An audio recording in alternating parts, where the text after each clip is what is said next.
Biores 12 akan melakukan observasi terhadap danau yang ada di kampus C Universitas Airlangga. Selamat menyaksikan!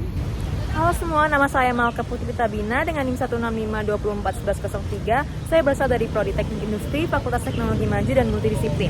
Halo semuanya, perkenalkan nama saya Jessica Wijaya dari Fakultas Sains dan Teknologi, Prodi Statistika dengan NIM 188241012. Halo semuanya, aku Regina Felis Opusunggu dengan NIM 146241039 dari Fakultas Perikanan dan Kelautan, Prodi Aquacultur. Halo semua, saya Yasmin Fajriya dari Fakultas Sains dan Teknologi dari Prodi Biologi dengan NIM 183241033. Halo semuanya, perkenalkan nama aku Angzilni Putri, NIM aku 185240028 dari Fakultas Sains Teknologi, Program Studi Teknik Biomedis.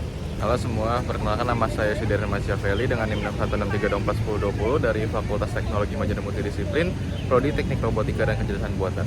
Halo semuanya, perkenalkan nama saya Kisha Amalia Ramadhani dengan NIM 181241044 dari Fakultas Sains dan Teknologi, Prodi Matematika.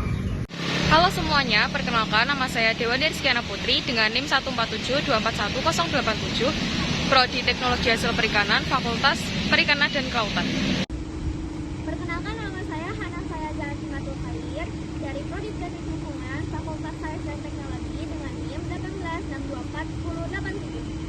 Danau adalah bagian dari sungai yang lebar dan kedalamannya secara alami jauh melebihi ruas-ruas lain dari sungai yang bersangkutan. Danau memiliki fungsi utama sebagai wadah penampung air dan pendukung ekosistem perairan darat. Salah satu contohnya adalah Danau Unair di kampus C Universitas Airlangga. Danau ini memiliki jembatan berdaun di tengahnya yang menghubungkan jalan raya dengan taman kampus C Universitas Airlangga. Generator di kedua sisi untuk mengatur arus, rumah burung sebagai tempat singgah burung, serta gazebo, kursi, dan pepohonan rindang di sekelilingnya. Selanjutnya yaitu penyebab blooming algae di danau. Jika kita lihat, air di danau ini berwarna hijau. Hal ini disebabkan oleh blooming algae. Blooming algae atau ledakan populasi alga terjadi akibat kombinasi berbagai faktor. Faktor yang pertama yaitu eutrofikasi. Peningkatan kandungan nutrien, terutama nitrogen dan fosfor, akibat limpasan dari aktivitas manusia seperti penggunaan pupuk di area sekitar atau limbah domestik yang masuk ke danau. Yang kedua, suhu yang hangat. Kondisi tropis Indonesia dengan intensitas cahaya matahari yang tinggi memicu pertumbuhan alga. Ketiga, kondisi arus lambat. Generator di sisi kanan dan kiri danau mungkin tidak mampu mengatur arus secara optimal sehingga air menjadi stagnan, menciptakan lingkungan ideal untuk pertumbuhan alga. 4. Kekurangan kompetitor alami. Penurunan populasi makrofauna atau organisme lain yang biasanya memakan alga seperti plankton herbivora dapat mempercepat pertumbuhan alga.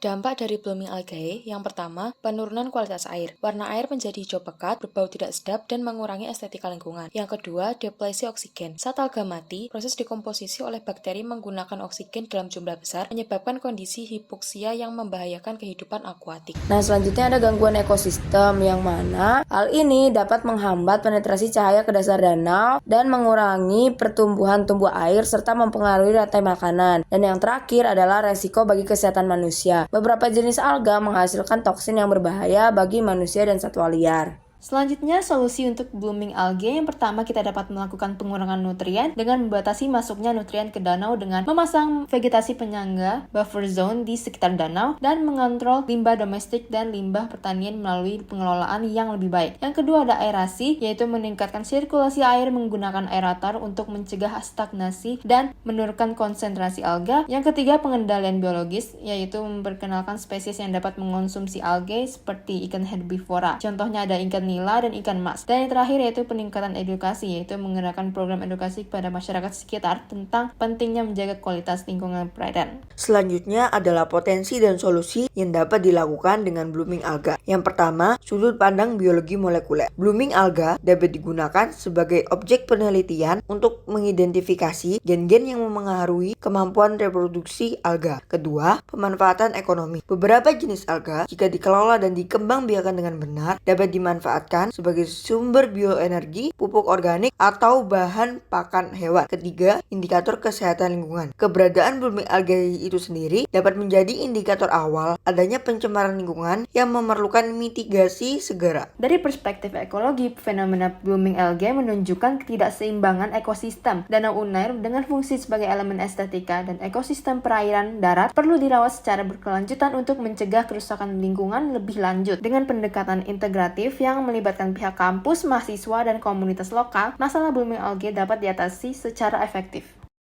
Ini adalah daftar pustaka yang kami gunakan, dan ini adalah list anggota yang tidak berkontribusi dalam tugas ini. Sekian informasi yang dapat kami sampaikan. Kami ucapkan terima kasih dan semoga bermanfaat.